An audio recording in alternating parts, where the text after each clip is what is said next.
I'm Chris Fox, and this is The Bourbonite.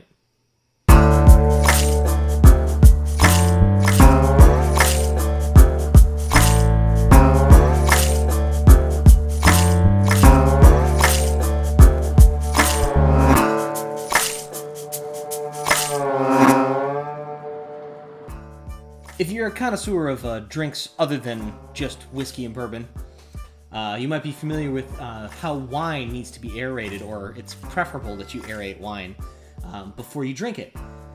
What happens with wine is that the tannins and other chemicals react and interact with the oxygen that's in the air, as well as the other different compositions of gases that are in the air, and it develops a new flavor and a new smell within your wine. Whiskey is no different.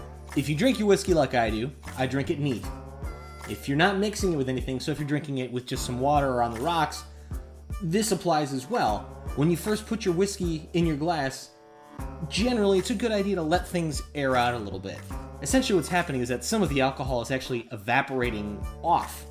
Now, if you've ever used rubbing alcohol, you know how quickly the stuff dries.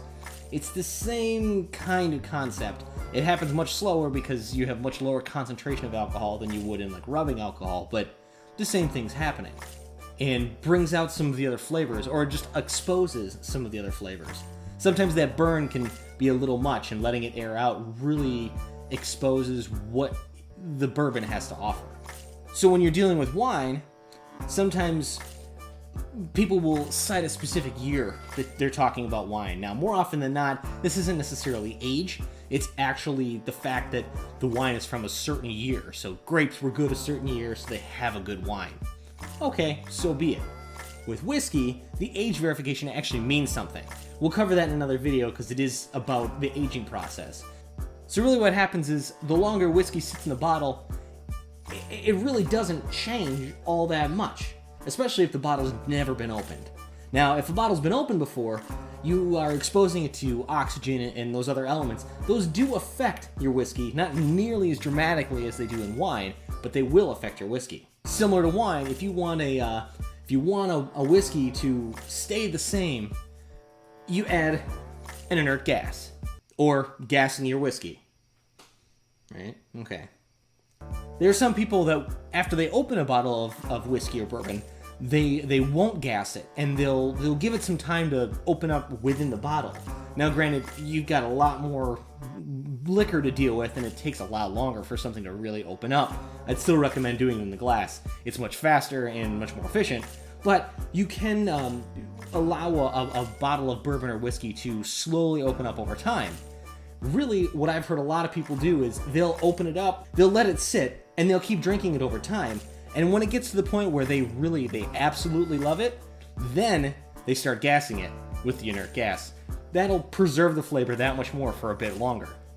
There are some people that say whiskey has an expiration date. There are some that say that it lasts forever. Really what it comes down to is what you taste. I won't always gas my whiskey, but there's occasionally a really good bottle that I don't want to drink a lot of at any given time. And I want to make it last over a couple months, a few years maybe, something like that. Then I'll hit it with that inert gas. That'll help preserve the flavor as well as preserve the whiskey itself. Again, whiskey doesn't go bad, but the flavor will change. Whether or not you need to gas your bourbon or whiskey is really kind of up to you. Like I said, there's a bunch of different schools of thought, and it's kind of like what you get out of it. If you think it helps, there's nothing hurting by doing it.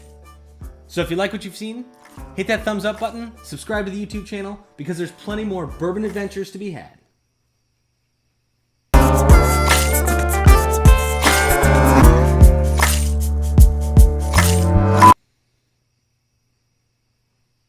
Yep. Guess I'm sure that's way. Feels like a scam. Full can feels empty. It's a bad hat, Harry. It's a bad hat.